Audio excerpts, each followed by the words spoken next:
I was inspired by my brother actually, and at the time I was studying film and video in school, well in college, sitting in Islington, and my brother came up with the idea of like, oh, you should do some sort of documentary about the Four Aces Club.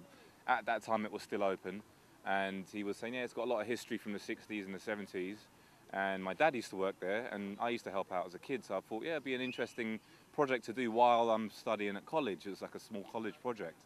So that was kind of the inspiration behind it, and I guess I spent a very long time making that documentary, which was about 11 years. But it was just like over the course of those years, I was documenting the venue and the demise of the club, closing down, and then it getting knocked down. And then that was when I realized I had an end tale to the story, or a beginning to the story. So then I set off to make the film in 2007, in which I did all the interviews and did all the editing and everything like that. So yeah, it was my brother which inspired me to do it, and it was to help me along while I was at college.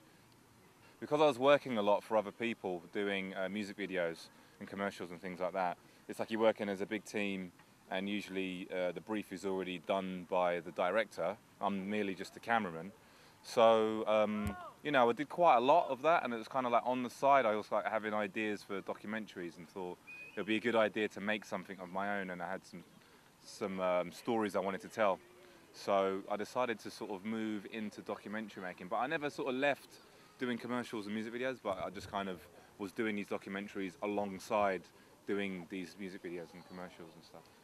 Yeah, I think because I found my feet when I made Rolling Through the Decades. That was like my first documentary that I actually put together and made back in 2004. And I think I found my style of editing, my style of sort of, I don't know, talking to people, like getting people to talk to me in a different way, like, in a less formal way, in a bit more relaxed way. And also, yeah, I think making people talk together in groups. So like, you have certain sections in the film. So when I would edit people, when I would interview people in mind of like, right, there's a story here, and I want this person to tell me a part of it, and then I want another person to tell me another part of it, and I want another person to tell me another part of this story. So when I edit it, it feels like they're in the same room. Gosh. Archive for Legacy in the Dust. I filmed a lot of archives from the 90s, but then a lot of it came from the guy who ran the club, Mr. Newton Dunbar. He had a lot of old rave footage, he had a lot of old photography from the 60s of Benny King, and a lot of the people that used to go to the club at that time.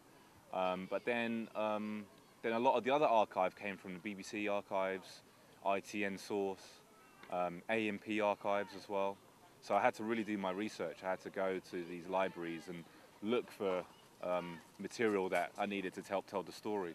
But then we created some stuff ourselves. Like I had some illustrations done as well, because there were some things that there was no images for, there was no footage for. So we had to create it almost like a comic sketch, or almost like a storyboard. And so that was kind of something new that I had to sort of factor in to Legacy in the Dust to help tell certain scenes and stories. Yeah, I mean, I tried to plan ahead in terms of like the story, the initial story, and the treatment as well. So kind of like I tried to write down the style of how I want to film it, and the sort of aims of what I want to sort of achieve from making the film, how it will make people think, and then how I'm going to edit it, what kind of technique am I going to use. So yeah, the treatment really helps me have some sort of kind of script. But then I think, with documentaries, most documentaries, when you start interviewing, you find out a lot more than you originally sort of like planned, and then it starts to sort of tell another story. But I think, if you don't have to stick directly to your script or to your documentary idea you had initially. I think you can work with the fact that there's people that's helping to build a story. And then once you sort of maybe have filmed a lot of the interviews, and then you think, oh, actually, we can go off in that direction a little bit, but then come back to my initial idea. So as long as you've got a beginning, middle, and end as an idea of a documentary, I think it can be quite loose, and you can sort of script. It can be sort of loosely sort of made, so it can go off script and back on script, I think.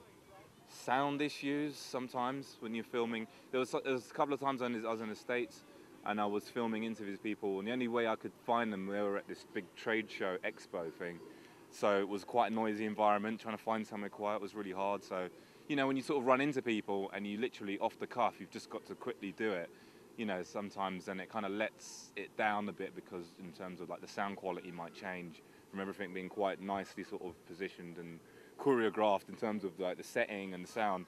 Then all of a sudden you've got this noise and background noise that you sort of get into the edit, go, oh damn, you know. So there's that really.